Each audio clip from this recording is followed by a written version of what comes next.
que es la coordinadora regional de la Coalición para los Derechos Humanos y el Desarrollo.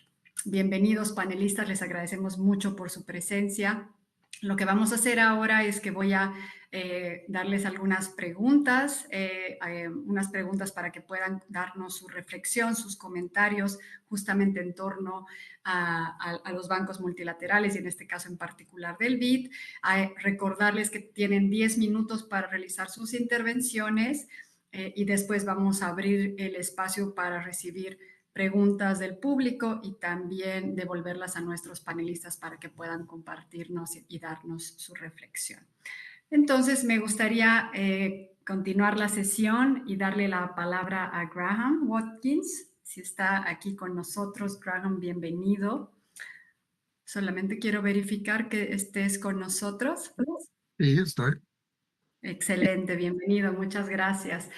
Graham, bueno, gracias por estar presente y me gustaría iniciar contigo y lo primero que quería preguntarte, va a ser una pregunta un poco larga, pero creo que es importante tomar varios aspectos relacionados de los temas en un solo momento, ¿no? Y me gustaría escuchar más que nada tu reflexión, escuchando que los bancos multilaterales de desarrollo pues tienen un compromiso, ¿no? Al momento de alinear sus esfuerzos con el cumplimiento de las metas establecidas en el Acuerdo de París y un poco en ese compromiso colectivo que han realizado. ¿Qué están haciendo ustedes desde el BID para alcanzar dicha alineación y escalar el financiamiento climático? Eso por un lado, una primera reflexión tal vez más macro. Y a la vez hemos escuchado durante las diferentes sesiones, y es un tema también de mucho debate y de importancia en la región, y es el tema del endeudamiento, ¿no? Que muchas veces restringe a los países al momento de poder asumir nuevas deudas que les permitan tomar medidas de cambio climático. En ese sentido, ¿qué están haciendo ustedes desde el banco justamente para tratar los temas de endeudamiento en los países de la región, quienes son sus prestamistas? Y finalmente, agregando a esa conversación, también me gustaría escuchar tu visión en torno a cuál debería ser el rol o cuál es el rol de los bancos multilaterales de desarrollo en relación a un tema muy importante que hoy en día se está tratando a nivel global bajo la Convención Marco de Naciones Unidas y que tiene que ver con lo que es el nuevo objetivo colectivo cuantificado de financiamiento climático. Muchas gracias por tu intervención y te doy la palabra. Bueno, perfecto. Voy a tratar de hacerlo en forma resumida, porque sí son 3 preguntas bastante grandes. Empezamos con lo del Acuerdo de París y debo decir antes que muchas gracias por la oportunidad. Mira, este proceso de alineación con París no es nuevo. De hecho, empezamos discutiendo hace varios años. En 2021 lo incluimos en el Climate Change Action Plan del banco y entonces empezamos a trabajarlo. De hecho, si lees este documento vas a ver que está realmente estructurado en el contexto de alineación con París. En concepto macro, ¿no? No solo en el concepto de las operaciones. Lo que hemos hecho más recientemente es realmente tratar de plasmar dentro de las operaciones. Y de hecho, en la nueva estrategia institucional ya está plasmado, ya está el requerimiento que deben estar alineados con París todas las operaciones del banco. Para hacer tuvimos que construir un equipo y más que un equipo, tratar de educar, crear capacidades dentro de todo el banco sobre qué es alineación con París, que fue el primer esfuerzo. Y fui desde los directores hasta cada persona que está trabajando en las operaciones directamente. Y tuvimos que crear un equipo para hacer la capacitación, pero también para hacer el tracking, para apoyar directamente. Nos metimos con pilotos desde creo 2022, si recuerdo bien, tratando de explicar, ver cuáles son los problemas, empezar a manejar los problemas. Y además seguimos trabajando. Entonces, en como 20% de las operaciones necesitamos un análisis específico, por ejemplo. Y este sí requiere apoyo desde afuera para los equipos, entonces acompañamos los equipos para avanzar esta agenda. Y además hemos trabajado en guías. Este es algo que han hecho muchos de los bancos, guías sectoriales. Hay sectores que son más complejos que otros sectores, energía, transporte, y agua no tanto, pero sí hay complejidades.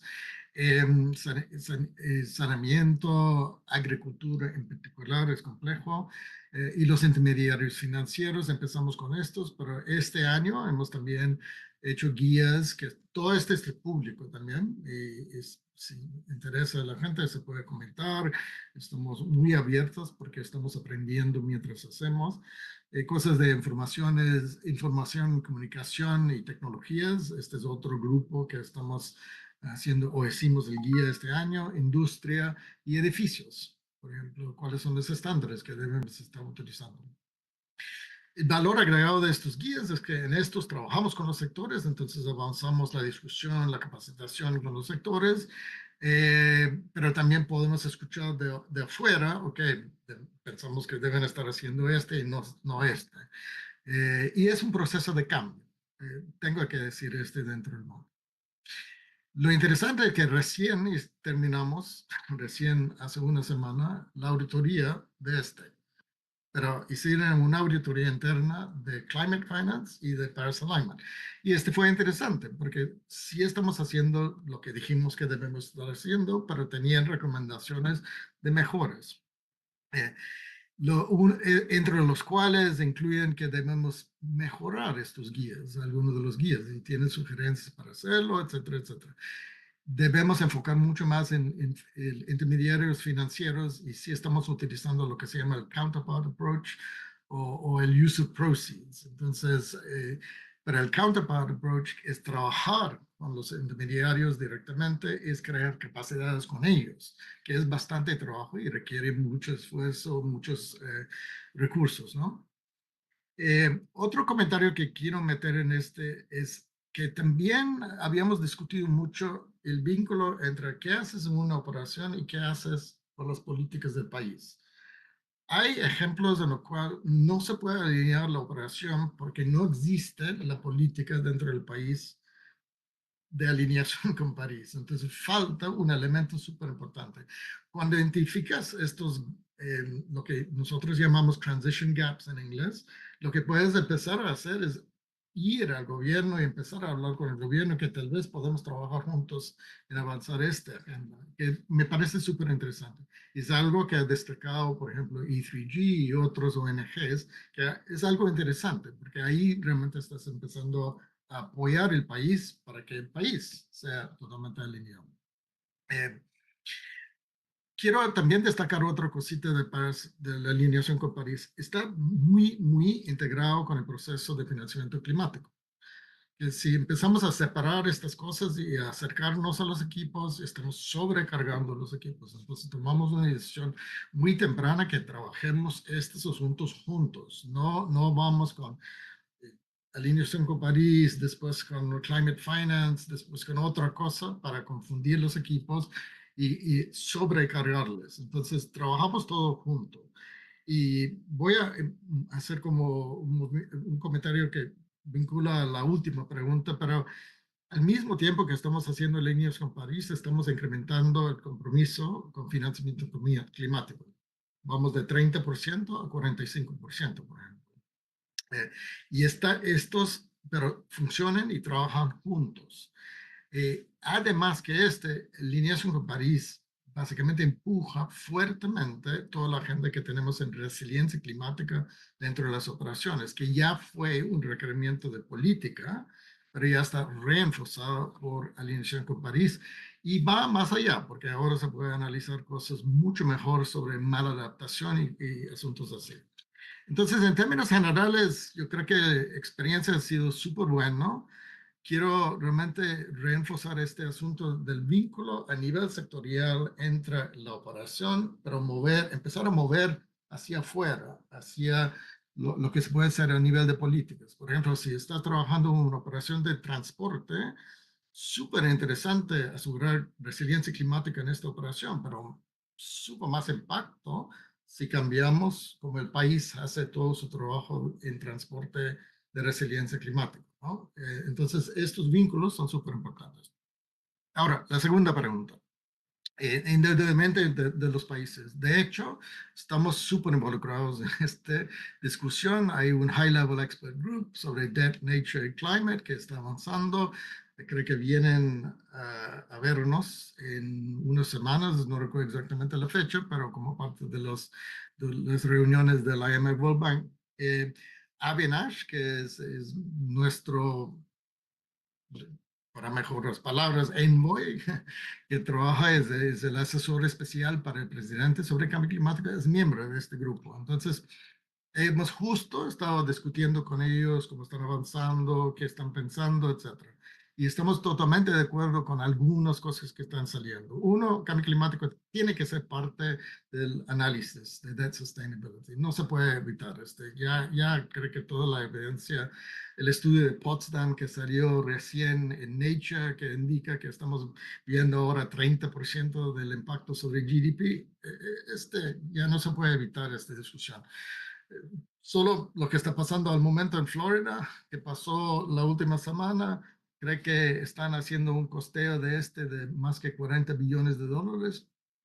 Este tipo de plata, lo siento, pero ya está afectando y va a estar afectando más y más. Hay otro análisis del PNUD, del UN, también que sugiere que como 17% del GDP se puede perder, especialmente en islas del Caribe, cada año, en cada impacto. Entonces, hay un vínculo súper fuerte entre los dos. Eh, Quiero también destacar, y supongo, no estaba para toda la sesión anterior, pero supongo que Raúl hablaba de la plataforma del ministro de Finanzas, pero este también es una parte del trabajo que están haciendo, la gestión de deuda y cómo se puede buscar mayores ingresos para que se pueda manejar el problema de deuda, especialmente post-COVID, que es un problemazo para muchos de los países de la región. Eh, y al otro lado también gestionar mejor los gastos públicos, etcétera. Entonces, espero que Raúl dio como una foto más grande del trabajo que estamos haciendo con el Ministerio de Finanzas. Además que nosotros directamente estamos vinculados a la agenda, estamos viendo innovación en cómo gestionar deuda en los países. Una de estas innovaciones que creo que es interesante son los Climate Resilient Debt Clauses que estamos introduciendo. Ya tenemos cobertura de como 2.4 billones de dólares en inversiones en Barbados, Bahamas, Honduras, El Salvador, Ecuador y Belice. Estamos buscando cómo expandir y básicamente, ¿qué hace Básicamente, si tú tienes un desastre, no tienes que pagar durante la recuperación por 2 años el principal de la deuda. Entonces, te libera un poco de espacio fiscal. No es un monto enorme, pero un poco de espacio fiscal para que puedas hacer los trabajos que tiene que hacer. Y es una parte de una serie de instrumentos que estamos introduciendo para que los países puedan manejar mejor los impactos de desastres. Está súper vinculado a los contingent credit facilities que tenemos nosotros. Los triggers son los mismos y es como parte de un paquete de soluciones que estamos tratando de ofrecer. Quiere decir que no es suficiente. Y seguimos buscando cómo mejorar nuestro apoyo a los países. Segundo área, estamos trabajando con el IMF en el Resiliency and Sustainability Trust Fund. También es un poco de, no experimento, pero pilotos que estamos tratando de hacer. Hemos trabajado en Barbados, Jamaica, Costa Rica, ahora recién en Paraguay, para ver cómo se puede usar estos tipos de préstamos que son buenos en sus términos para el país, pero usarlos para abrir un poco el espacio fiscal dentro del país. En este caso, también para invitar más inversión privada. Entonces, tratando de buscar soluciones financieras en el contexto de la deuda del país, entonces, y el espacio fiscal del país. Tercer área que creo que tal vez mencionó Raúl es toda la cuestión de los bonos temáticos. los bonos que están vinculados a sostenibilidad que han hecho Uruguay y Chile, y la potencial para estos para atraer otras fuentes de financiamiento para países hacia adelante. Entonces, estas son las cosas que ya estamos haciendo. También hay mucho a hablar sobre qué estamos haciendo con deudas para las conversiones para biodiversidad, natura y cambio climático que hemos implementado otra vez como pilotos en Bahamas, Barbados, Ecuador recientemente. Quiero destacar que, dado los montos, este realmente no es algo de debt relief. Apoya, pero no es una solución para este. Estoy siendo totalmente honesto, pero sí puede traer plata que se puede utilizar para cosas que necesitan plata y en montos que son súper importantes. Yo antes trabajaba en Galápagos para como 4 años, más actualmente porque fui guía en Galápagos hace mucho tiempo. Y tener un fondo fiduciario de $400 millones para apoyar la conservación es muy importante. Es un fondo muy grande y este puede apoyar toda la agenda de conservación. Ahora, ¿resolvemos el problema del Ecuador? No. Apoyamos, pero no estamos resolviendo este problema. Eh, Estamos también en este ámbito tratando de trabajar con otros actores en el área para que aseguramos que tenemos estándares semejantes en todo el mundo, básicamente. Ahora, ya llegando a la última pregunta del NCQG y cómo estamos trabajando con este. Desde el perspectiva del BID, esta es una negociación entre los países, entre los desarrollados y los que están desarrollando, ¿no? Y así directamente el rol nuestro es ver cuáles son los resultados al fin del día. Eh, es verdad que los MDBs están entregando un monto muy importante de los 100 billones de dólares. Son parte de esta discusión en el sentido de que el OECD analiza los datos nuestros y avanzamos. Y en 2023 entregamos como 75 billones o 74.7 billones a los países de low and middle income. Entonces, somos parte de la discusión, pero realmente es una negociación súper importante. Y estamos esperando mucho ver los resultados de esta negociación. Ahora, hay un vínculo fuerte entre cuánto nosotros estamos entregando de Climate Finance y los procesos de reformas de los MDBs, los procesos del Capital Adequacy Framework, que ya están en marcha, ¿no? Si analizamos, por ejemplo, nuestro trabajo, hoy yo estoy en una discusión con el board de cómo estamos incrementando el monto total de entrega del banco, de 15 billones a 20 billones de dólares cada año. Si hacemos y tenemos un porcentaje fijo de Climate Finance, quiere decir que vas a incrementar el Climate Finance. Y es un poco las proyecciones que estamos haciendo nosotros en nuestros cálculos. Los dos compromisos, lo de Capital Adequacy más lo de 30 a 45% de Climate Finance, incrementa en total para nosotros sería ir como 5 billones cada año de Climate Finance a 9 billones de dólares cada año. Ojo, el último año fue 6 billones, simplemente porque llegamos a 45% el último año en términos de Climate Finance. Si añadimos a toda la agenda, estoy hablando solo del BID, de movilización del sector privado y todo el capital increase que están discutiendo para el IDB Invest al momento, podemos nosotros ir de como 5 billones cada año a 15 billones cada año. Entonces, sí es un incremento, es lo que está pidiendo la reforma de los MDBs, como triplicar la cantidad de climate finance que estamos entregando. Sin embargo, todo viene en el futuro, estamos viendo cómo hacerlo y cómo mover adelante. Y quiero destacar algo acá, no es nada, este número, nada que ver con lo que se necesita.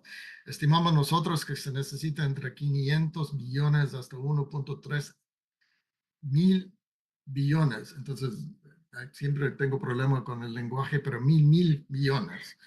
Es un monto enorme. Y 15 de no es suficiente por nada. pero no todo tiene que venir de los MDBs. Mucho va a venir de los cambios de lo cual espero que ha hablado Raúl en sector público, de guiar estos fondos hacia estos fines y también traer más fondos del sector privado. Eh, entonces, solo para terminar, porque sé que estoy ocupando mucho tiempo, Gracias. creo que sí tenemos un interés fuerte. De hecho, lo hablamos con todos los Climate Heads hace 2 semanas de qué debemos estar haciendo. Pero quiero también decir que en 2019 todos los MDBs hicieron una proyección y que, tengo los datos acá. La proyección fue para un total de Climate Finance de 65 billones, de lo cual 50 para los low to middle income countries, 18 billones para los países para adaptación y 40 billones en términos de movilización privada.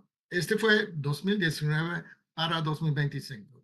Para que sepan, en 2023 entregamos 125 billones en total, entonces casi doble. Entregamos 75 billones a los países de low and middle income, 28 billones a adaptación y 101 billones de private sector mobilization. Entonces, mensaje, nosotros sí podemos expandir lo que estamos haciendo y vamos a hacer al máximo lo que podemos hacer y vincular a las demandas del NCQG.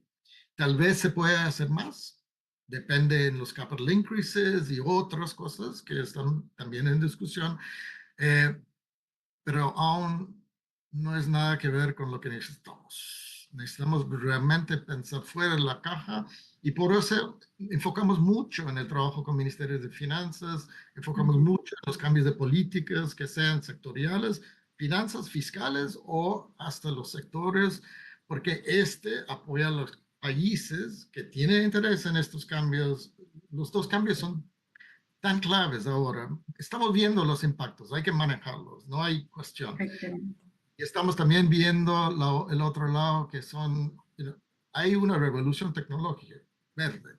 Y si no eres parte de vas a perder. Entonces, ¿cómo podemos apoyar a los países? Este es el enfoque nuestro. Ahí paro. Excelente. Muchísimas gracias por reflexionar, como tú bien mencionabas, no solo en términos de cuál es la necesidad de financiamiento, pero también pensando en este proceso muy importante de capacidad institucional, que muchas veces lo reflejamos desde la perspectiva de los países, ¿no? De cómo ellos orientan, integran estas necesidades de su política pública, pero también cómo desde el lado, desde las instituciones financieras como ustedes, también requieren un proceso, ¿no? Para realmente generar un alineamiento común y que pueda el mismo ser transmitido hacia las otras instituciones con las que trabajan. Y también escuchar esta reflexión sobre los diferentes instrumentos, iniciativas relacionadas o que tratan, ¿no? De tomar más en cuenta el tema de endeudamiento, ya que es un tema muy, muy delicado, muy importante y relevante para América Latina. Muchas gracias por la intervención. Ahora me gustaría tomar otro ángulo que es muy importante también en esta dinámica justamente de interacción con instituciones como el BID, ¿no? Y tiene que ver con mirando la parte de la implementación muchas veces de las inversiones que hacen, las implicaciones que puede tener esto a los derechos humanos, a la participación con sociedad civil. Y para eso me gustaría, por favor, invitar a Marco. Marco, bienvenido. Justamente es director de campaña del Bank Information Center. Y me gustaría preguntarte, Marco, un poco reflejando o reflexionando en el rol no solamente del BID, pero de los bancos multilaterales de desarrollo, ¿cuáles deberían ser las reformas que tienen que tomar estas instituciones para asegurar que sus inversiones y financiamiento sean compatibles con los objetivos climáticos, pero con base al respeto a los derechos humanos? Y a su vez, si puedes también compartirnos tu reflexión sobre qué se debería hacer para mejorar o fortalecer esta relación entre el BID, por ejemplo, y sociedad civil para generar alianzas estratégicas que permitan justamente caminar de la mano en lo que es esta necesidad de transformación del financiamiento que se asigna y que se implementa en América Latina. Bienvenido, adelante, por favor. Muchas gracias, Andrea, y muchas gracias por invitarnos a este espacio y también a Graham por darnos su introducción por comentar estos temas tan interesantes que traen sobre la visión del BID. Yo voy a hablar un poco no solo del BID, sino nuestra visión con respecto al BID, pero también al resto de los bancos multilaterales. Y sobre todo su importancia como los principales aportantes de financiamiento climático a nivel global, ¿no? Es importante también, entonces, que este financiamiento sea consistente con los objetivos para nosotros como sociedad civil de la Convención Marco de Cambio Climático, pero también, como lo mencionabas tú, Andrea, en relación a los derechos humanos y respeto por las salvaguardas ambientales y sociales que tienen los mismos bancos. Eso es un tema que venimos marcando hace mucho en interacción con el BID, y hay una serie de puntos que queríamos tratar para la consideración en este debate. El primero tiene que ver con los objetivos de la convención en sí, ¿no? Y cómo hay que hablar del destino de los fondos de los bancos multilaterales en lo que tiene que ver con acción climática. Nos referimos básicamente con qué es lo que se está financiando y cómo se les seleccionan esos proyectos que se financian a través de esos bancos. Y lo que notamos es que a pesar de los compromisos de alineamiento de 100% con París que tienen los bancos multilaterales, y que esto viene a colación también de aumentar sus carteras de financiamiento climático, como dijo Graham, del 30 al 45% en el caso del BID, que este cambio dentro del portfolio de los bancos se está dando de forma muy lenta.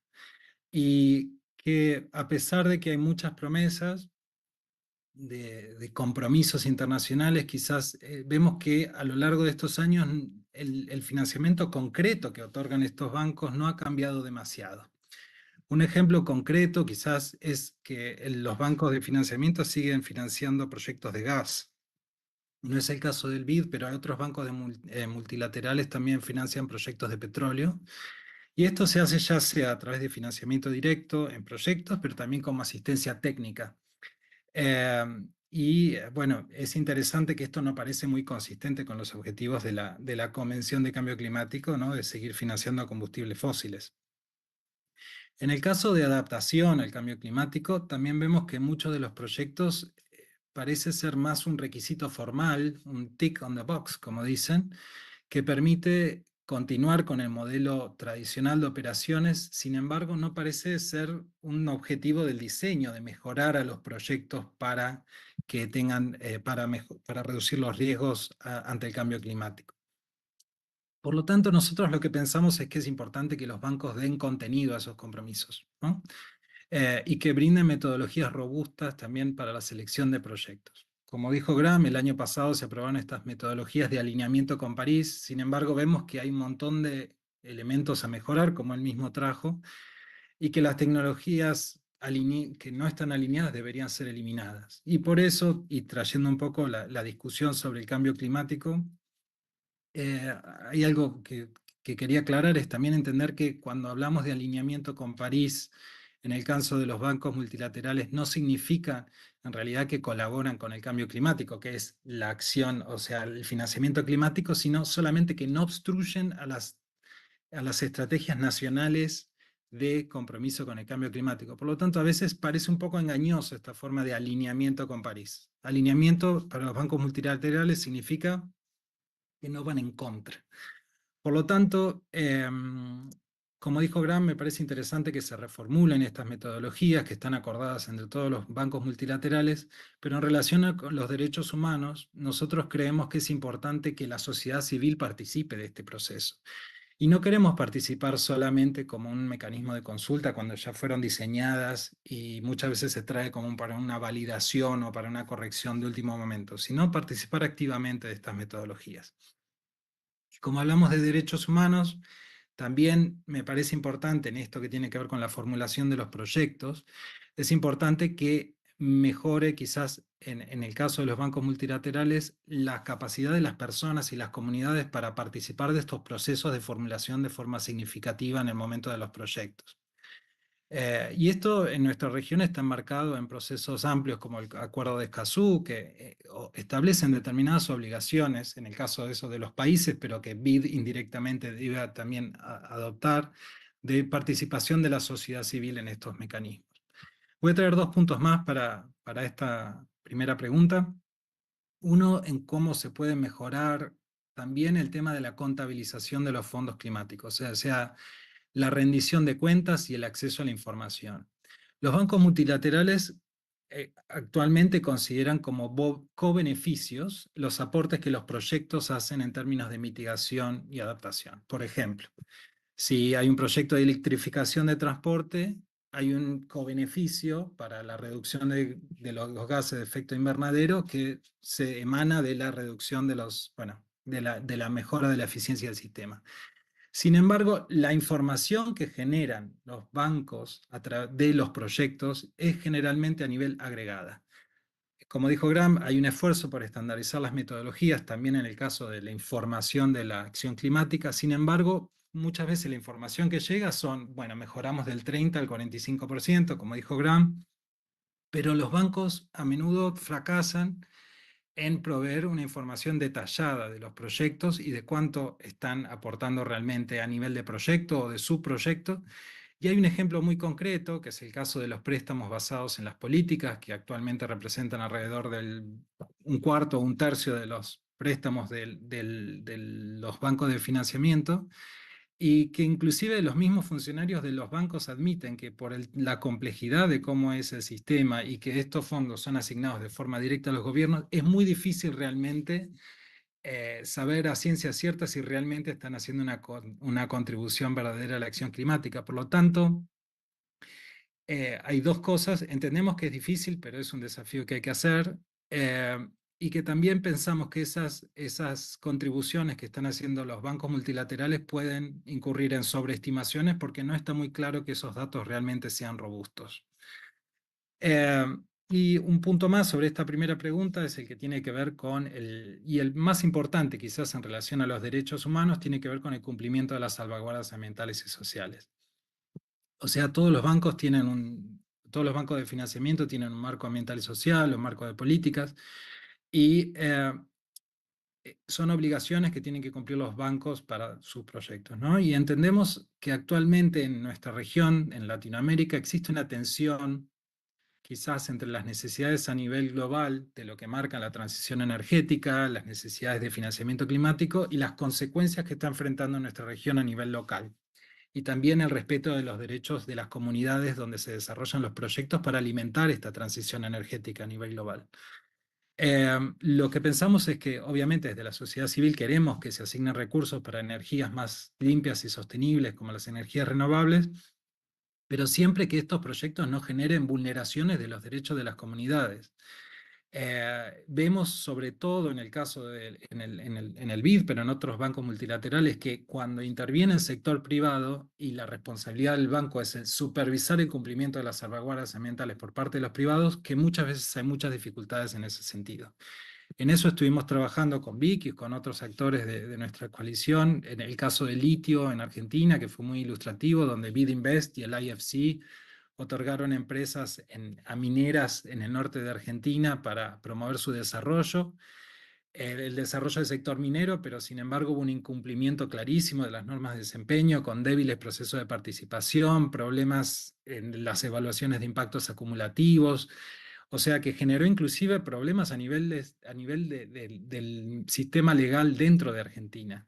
Entonces, para nosotros es importante tanto que los bancos reconsideren el sector privado o cómo están supervisando el rol de los actores privados que ellos financian, pero también la participación en fases tempranas de la sociedad civil para que estas cuestiones no sucedan.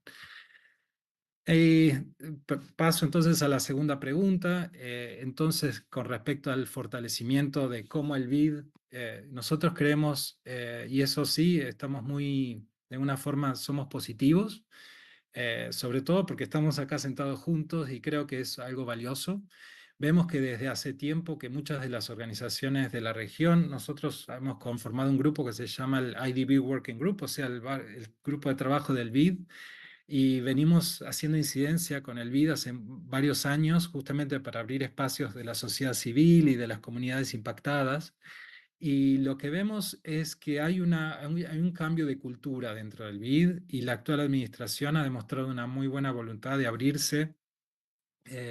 Como caso paradigmático es que después de 13 años la sociedad civil fue invitada a participar justamente de la reunión anual el año pasado vemos que hay como un cambio de cultura y a partir de este impulso queremos obviamente aprovechar para ver cómo se puede desarrollar una interacción que sea más sistemática y que más allá de los procesos de consulta, como dije antes, que haya una co-creación con la sociedad civil. Lo que pensamos es que sería bueno que el banco empiece a hacer diálogos y conversaciones con la sociedad civil en lo que tiene que ver con los elementos de la estrategia, los planes de acción, la metodología de alineamientos con París. En muchos casos, como dijimos antes, somos consultados, pero la verdad es que nos interesaría poder participar más desde fases tempranas en que se desarrollan estas políticas y los proyectos.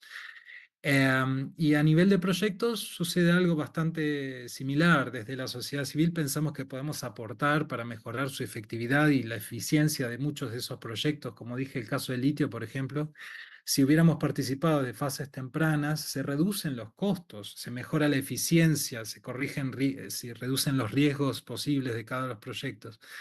Así que al mismo tiempo, la participación temprana asegura una mejor rendición de cuentas y transparencia.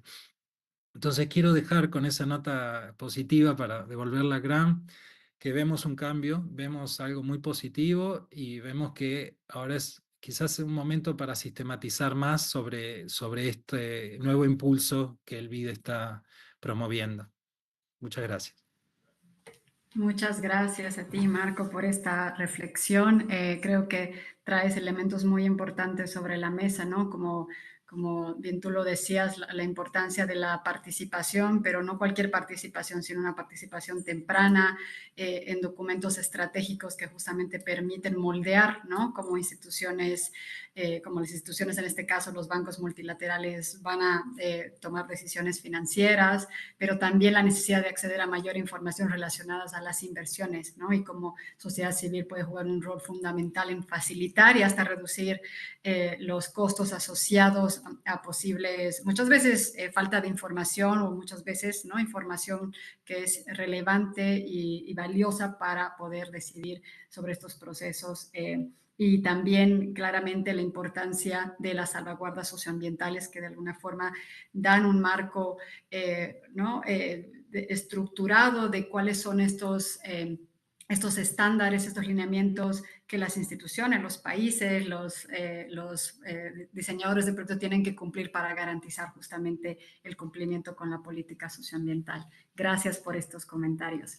Un poco siguiendo esta misma línea, ahora me gustaría darle la palabra a Ivana La Rosa. Bienvenida, Ivana.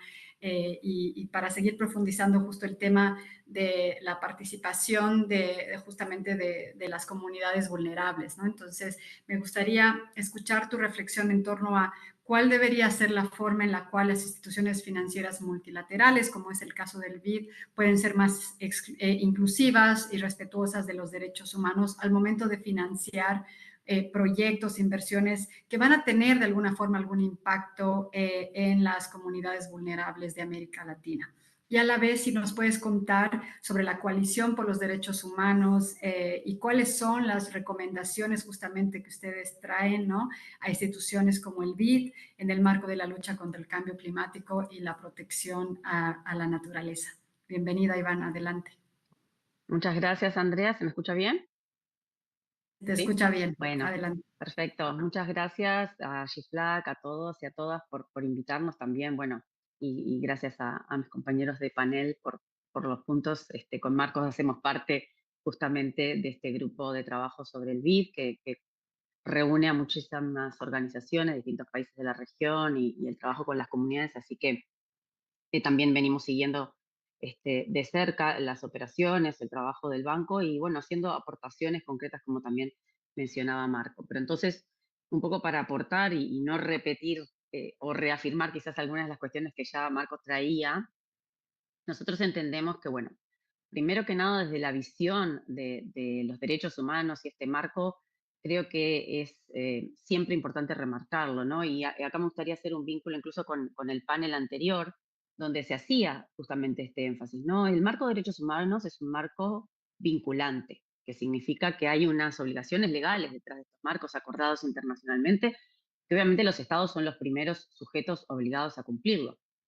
Pero las instituciones financieras, como es el BID y como otras instituciones, de la cual los estados son parte, los gobiernos hacen parte, son, digamos, quienes gobiernan estas instituciones, también tiene obligaciones de cumplir estos marcos. Y de hecho el BID en su marco de políticas de las salvaguardas sociales y ambientales lo reconoce así y lo explicita de que el BID está elevando el respeto de los derechos humanos para convertirse en un eje central de la gestión de riesgos, tanto ambientales como sociales, y bueno, justamente en todas sus operaciones, ya sean asesoramientos técnicos para implementación o cambios de políticas, como lo que tiene que ver con proyectos de infraestructura y otro tipo de proyectos, y obviamente su financiamiento en este sentido hacia lo que tiene que ver con el cambio climático y las crisis o las multicrisis que estamos viviendo y que están todas interrelacionadas, ¿no? Y nos parece que ese es un primer también punto que a mí me gustaría recalcar de por qué es clave que la participación de las organizaciones, la participación de las comunidades, la sociedad civil,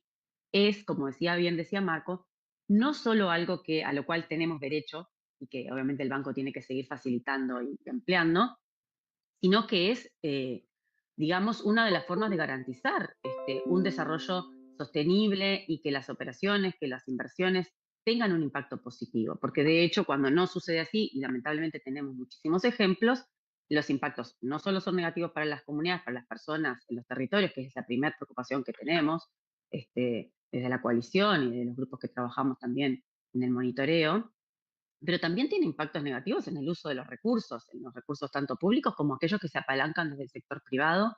Entonces, bueno, desde ese punto de vista también es importante. Entonces, entendemos que como primer punto remarcar esto, ¿no? Que cualquier respuesta vinculada al cambio climático, a la crisis climática y a las múltiples crisis interrelacionadas no puede darse sin una verdadera participación enmarcada en los derechos humanos y que esto no solo es un derecho, sino que es un instrumento que facilita, digamos, la efectivización y la efectividad de estas acciones, ¿no?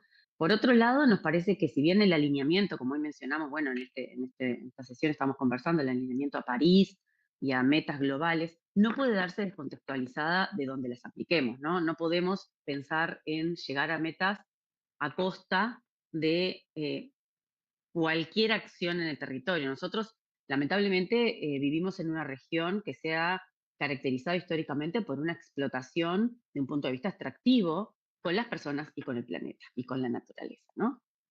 Entonces, cualquier acción que pretenda estar alineada con esas metas globales que están siempre en revisión, porque también acá hay una narrativa que muy claramente desde las comunidades con las que trabajamos siempre está en disputa, ¿no? ¿Qué es lo que consideramos el avance hacia una transición justa, ¿no? ¿Qué es una transición justa, por ejemplo, como parte de estas acciones? Bueno, lo que consideran las comunidades, yo debo decir, y en esto nos asiste justamente el trabajo comunitario, el trabajo con muchísima gente, es que a veces dista muchísimo de lo que las instituciones financieras consideran, ¿no?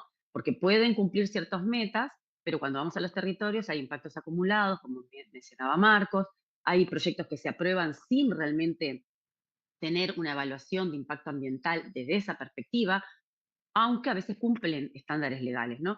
Y eso es importante, por eso es importante la participación temprana también, y lo quiero enfatizar, porque aunque a veces parezca que estamos cumpliendo marcos que pueden estar legalmente establecidos, en realidad no se va a cumplir el estándar más alto de que sea una operación que beneficie, porque de hecho el banco tiene entre sus prerrogativas y sus salvaguardas y demás documentos no solo el hecho de no hacer daño, sino también de tener un impacto positivo, ¿no? Como parte de su mandato, como parte de lo que guía las acciones del banco. Entonces, nos parece que, bueno, justamente este énfasis en una verificación del contexto concreto, en una participación en estadios tempranos de comunidades concretas donde se aplican las operaciones, donde se vayan a querer concretar proyectos, pero también con una amplia participación de diferentes voces, va a garantizar que lo que se vaya a desarrollar por lo menos se acerque muchísimo más a tener un impacto positivo. Siempre pueden haber eventualidades y eso también lo sabemos, pero lamentablemente cuando vemos los impactos negativos y hacemos un raconto para atrás en cómo se dieron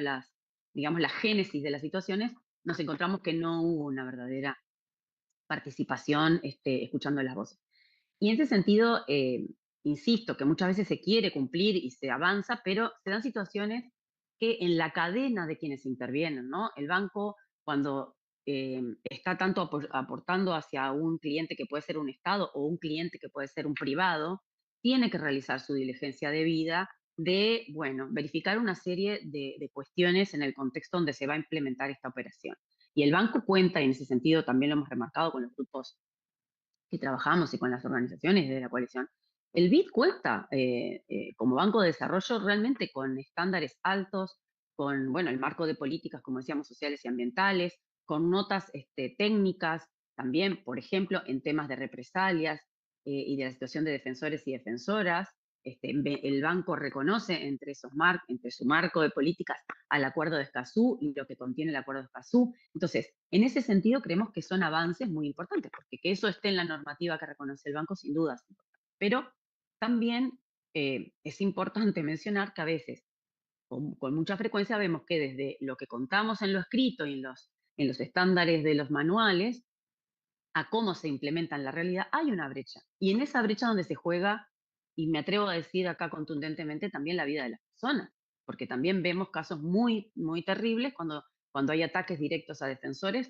¿Por qué? Porque los contextos de operaciones y de generar determinados proyectos donde la gente muchas veces no está de acuerdo, generan en contextos que no son adecuados represalias. Y, por ejemplo, el banco tiene que también en esa diligencia de los riesgos contextuales, ver, por ejemplo, un fenómeno que también se mencionaba en el panel anterior, ¿no? El achicamiento del espacio cívico, las restricciones que existen muchas veces en el espacio cívico, la incapacidad y la falta de seguridad para las personas de poder acceder libremente a información y externalizar sus desacuerdos. Entonces, el banco puede ser realmente un aliado en tratar de asegurar que hay una seguridad, justamente para que las personas puedan opinar, participar, intervenir en la generación del tipo de operaciones. Y entonces ahí en su trabajo, en los distintos contextos, creo que el banco puede jugar un rol muy importante bueno, como ustedes preguntaban en esta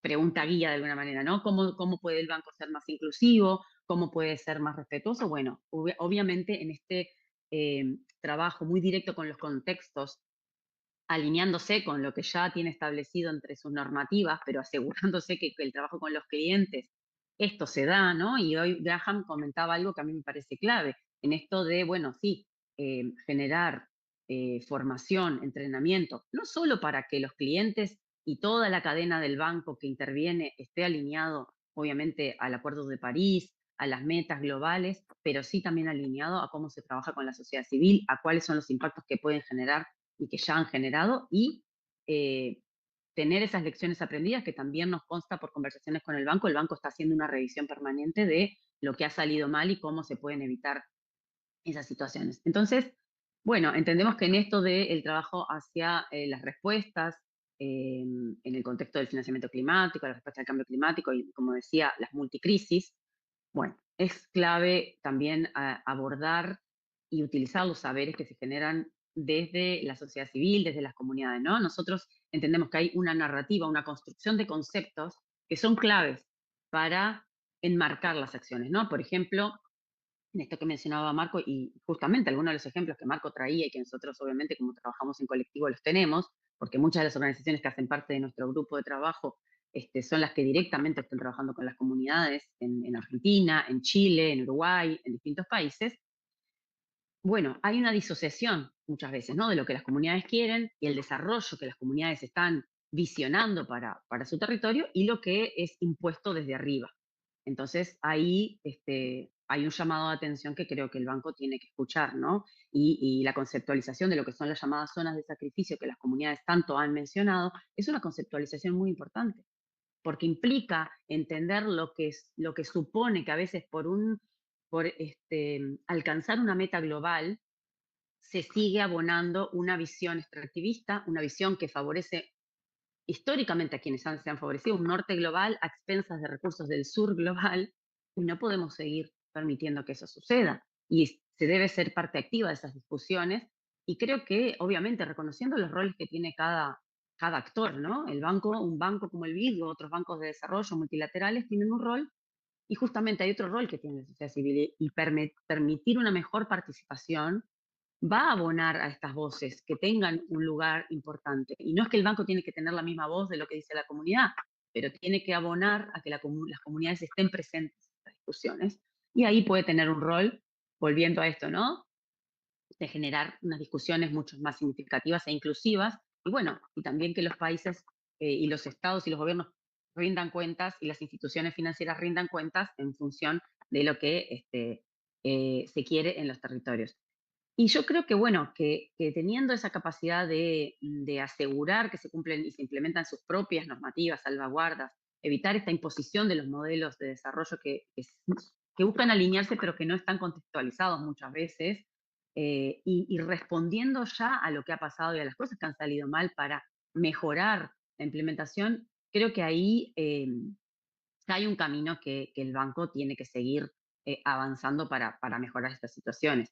Y con las eh, concretas medidas, por ejemplo, para citar una, el tema, por ejemplo, respuestas a lo que pasa con las situaciones climáticas y, por ejemplo, los canjes de deuda, que puede ser un mecanismo. Bueno, de nuevo, vemos que hay a veces situaciones, pasó con el canje de deuda ahora con Galápagos, que creo que ahí un participante lo mencionaba y ya aprovecho a traer este tema. Bueno, de hecho, hoy en día el mecanismo de quejas del banco ha admitido una queja por esa situación en Galápagos, por eh, preocupaciones y bueno, eh, preocupaciones concretas sobre el tema de la transparencia y la gobernanza en esos fondos. Entonces, no es solo una cuestión de que nos anticipemos o que de plano estemos en contra de cualquier medida, sino que estamos reflexionando sobre cosas que han sucedido, que están sucediendo y que deben ser evitadas, porque en realidad siempre tiene que haber un círculo de aprendizaje para, de vuelta, volver a los objetivos centrales que el banco propiamente tiene como Banco de Desarrollo y como una de las instituciones que más contribuyen el financiamiento en la región, a impactar positivamente en los territorios. Entonces, el marco de derechos humanos, primero que nada, pero este marco que está reflejado en las normativas del banco, nos parece que son fundamentales, ¿no? Y justamente en esto de que traíamos de la transición, el tema de el hidrógeno verde, que está presentando muchísimas preocupaciones y ya análisis desde la sociedad civil sobre lo que esto está impactando en la generación de la infraestructura, por ejemplo, para generar todo lo que tiene que ver con la explotación y la generación del hidrógeno verde, creo que son cuestiones que están fundamentadas por organizaciones en trabajo con las comunidades, tanto en Chile, tenemos mucho trabajo de las organizaciones que trabajan con nosotros, con las comunidades, como en otros países. Entonces, eso es importante, de que el banco lo tome en cuenta, porque son situaciones que nos pueden, si son tomadas en cuenta a tiempo, se pueden evitar impactos mayores. Ya hay impactos. De hecho, ya hay impactos porque se están instalando un montón de proyectos que generan estos impactos negativos de los que hablamos recién y que ya en las comunidades no han sido consultadas, ¿no? Entonces, vuelvo al tema de los contextos locales. A pesar de que el banco tiene sus salvaguardas, las normas de desempeño con respecto a pueblos indígenas, por ejemplo, con respecto a partes, el involucramiento de las partes interesadas, cuando miramos los contextos, por ejemplo, en el caso de Chile, tenemos pueblos indígenas que han sido recientemente reconocidos, entonces en la consulta no han sido considerados como tales. Y sin embargo son los que históricamente han estado en esos territorios, con desarrollando eh, obviamente sus tareas de subsistencia totalmente alineadas con los recursos naturales, y por eso para nosotros es importante esto de las comunidades, los pueblos indígenas de otras comunidades, porque históricamente son quienes han gestionado los recursos de manera que se garantiza una continuidad sin impactar negativamente. Entonces, esos saberes tienen que ser tomados en cuenta, además de el marco que decíamos de derechos humanos y que les asiste las normativas para participar del tipo de desarrollo que, que se defina para sus territorios, ¿no? Que ellos tienen que ser parte de esta definición. Entonces, ahí un poco quizás volviendo al rol del banco, una de las preguntas que nosotros nos hacemos es, bueno, el banco ha manifestado en varias reuniones y cumbres en las que hemos participado, y sobre todo con respecto al cambio climático, su rol de asegurar un ambiente propicio de minimizar riesgos para la inversión privada, como apalancamiento a respuesta de estas situaciones de la multicrisis, sobre todo de la crisis climática. Bueno, otra vez, ¿no? Los conceptos ahí a nosotros nos hacen ruido porque justamente la inversión privada, eh, lamentablemente, con corporaciones y empresas a las que se les brinda mucha capacidad de actuar, no han tenido en cuenta los impactos negativos la mayoría de las veces. Entonces, bueno, ¿no? Este rol del banco, bueno, apalancar, pero de qué manera aseguramos también de que se dan las condiciones concretas para que quienes están en el territorio participen y no sufran estos impactos negativos. Y ahí quizás para ir cerrando con el rol un poco de qué es la Coalición para los Derechos Humanos en el Desarrollo y cómo trabajamos. La coalición es una coalición de movimientos sociales, organizaciones de sociedad civil que trabajan con grupos de base para garantizar justamente que el desarrollo sea el liderado por las comunidades, que estos saberes, que estos históricos manejos de los territorios sean tomados en cuenta para generar políticas, pero para garantizar que hay generación de información, participación, protección de las personas, insisto con esto de los defensores y defensoras, porque realmente son las que están siempre en primera línea, las que históricamente han mantenido los ecosistemas y la presión en los territorios, si no se toma en cuenta esto, sigue abonando a situaciones de riesgo también para las comunidades y las personas. Entonces, la coalición trabaja mancomunadamente con organizaciones y con los actores involucrados, pero también en diálogo con instituciones como el BID, como ya mencionaba Marcos, no quiero repetir, y con otras instituciones y con los estados como primeros garantes de los derechos humanos.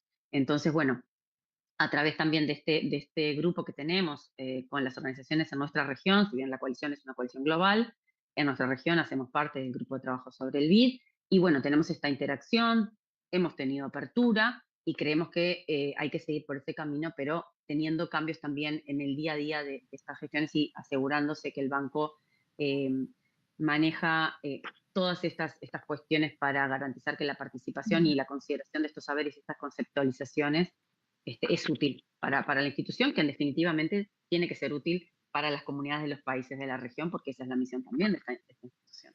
Así que la dejaría por ahí, y perdón si me pasé un poquito.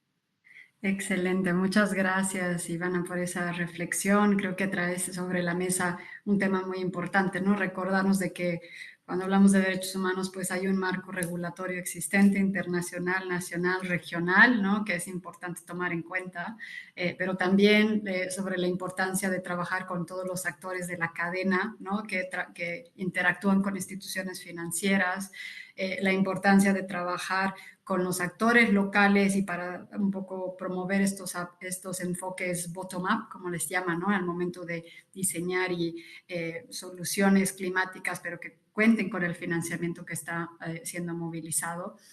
Y además la importancia de aplicar los estándares más altos que hay, inclusive por encima de la normativa existente.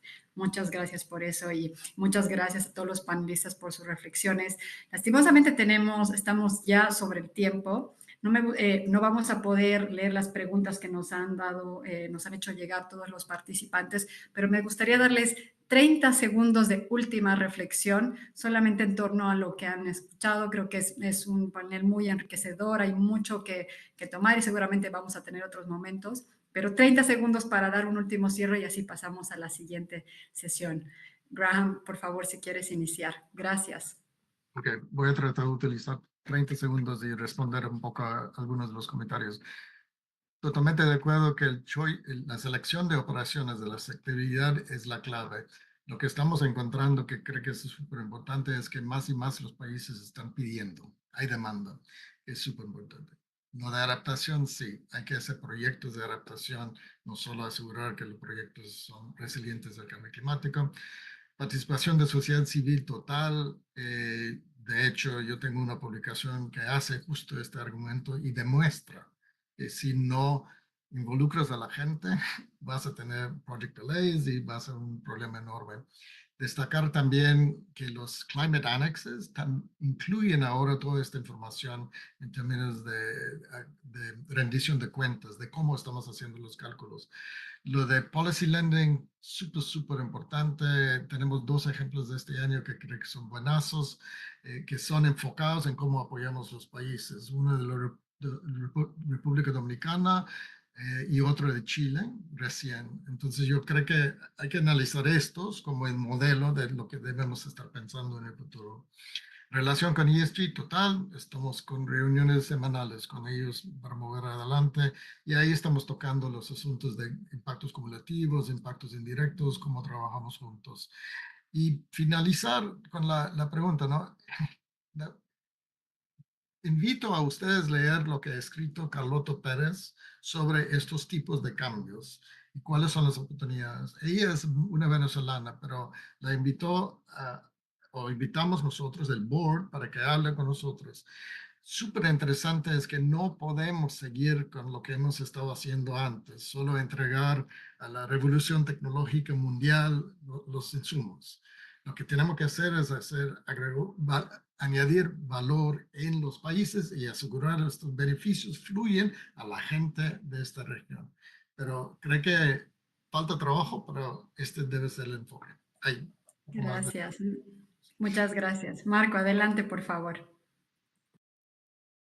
La verdad fue un panel muy interesante. Solo tomo la palabra de Graham. Me parece muy interesante lo que plantean con respecto a esta posición de tener un mejor relacionamiento con la sociedad civil en general, sobre todo en lo que tiene en general, pero también en particular con lo que tiene que ver con la acción climática, el lineamiento de París y el mejor trabajo entre los distintos departamentos del banco. Sabemos que es un banco que tiene algunos años ya y que está en un permanente proceso de modernización, pero creo que todavía es un desafío tanto la mejor coordinación entre los distintos departamentos como para pero sobre todo pasar de estas estrategias y planes a ver esos resultados en los proyectos, porque me parece que muchas veces realmente tienen excelentes consultores que escriben hermosamente y que muchas veces después cuando uno va a los proyectos queda con la sensación de que ahí no hay un diálogo verdadero entre sus mismos eh, miembros de los equipos. Así que creo que hay un buen compromiso, hay un buen inicio. Esperemos que la colaboración con la sociedad civil se dé de forma más sistemática. Y me parece que eso es, me quedo con esto de una invitación, así que agradezco y la participación en el panel. Muchas gracias. Muchas gracias, Marco. Ivana, por favor, tus reflexiones finales. Sí, simplemente para cerrar, bueno, enfatizar lo que decía Marcos también. eh, Creo que para nosotros es muy importante que, bueno, estas publicaciones o estas consultorías con personas que pueden desarrollar conceptos, como decíamos, que vienen desde los territorios es clave, pero es clave si eso permea en la institucionalidad, porque hay equipos, no tenemos dudas de que pueda existir un compromiso con escuchar esto o con generar herramientas, pero luego hay que hacer un trabajo muy fuerte dentro del propio banco para que toda la línea de su staff y de cómo se relacionan en los territorios con los estados o luego con las empresas, realmente esté permeada por estos avances en, bueno, por qué es clave el marco de derechos, por qué es clave la participación, por qué no deberían apoyarse proyectos que siguen enfatizando la mercantilización de los recursos naturales y, bueno, y la explotación, como decíamos, de las personas y el planeta, porque en realidad hay que ser claros en que seguimos en ese paradigma. Y entonces, si vamos a luchar realmente y a contribuir en un cambio que realmente nos lleve a un lugar mejor y responda a estas crisis, luego es necesario en el día a día ver cómo, bueno, eso se hace piel en quienes trabajan y quienes interactúan, porque ahí se juega en la implementación, se juega la realidad y de los cambios. Así que enfatizar que, bueno, siempre estamos abiertos a seguir participando desde la sociedad civil, contribuyendo concretamente, y las comunidades con las que trabajamos tienen también muchísimo que seguir contribuyendo, así que fortalecer esos espacios de interacción y de diálogo nos parece fundamental. Gracias. Muchas gracias y bueno, gracias a todos los panelistas por haber estado en esta conversación el día de hoy. Muy interesante reflexionar sobre el rol justamente que están jugando, que juegan y que jugarán los bancos multilaterales de desarrollo. También reflexionar específicamente sobre el trabajo del BID y seguramente también agradecer a todos los participantes por haber escuchado esta sesión. Nos hemos quedado con un espacio con muchas ganas de seguir discutiendo y debatiendo mucho más, pero también hay muchas otras más sesiones que seguramente merecen y van a traernos otros elementos sobre la mesa de este tema tan importante como es el financiamiento climático. Muchas gracias y ahora le devuelvo el micrófono a Glenda Monge del GFLAC para avanzar con la siguiente sesión. Bonito día. Gracias, muchas gracias Andrea por la facilitación de esta ponencia, de esta sesión, perdón.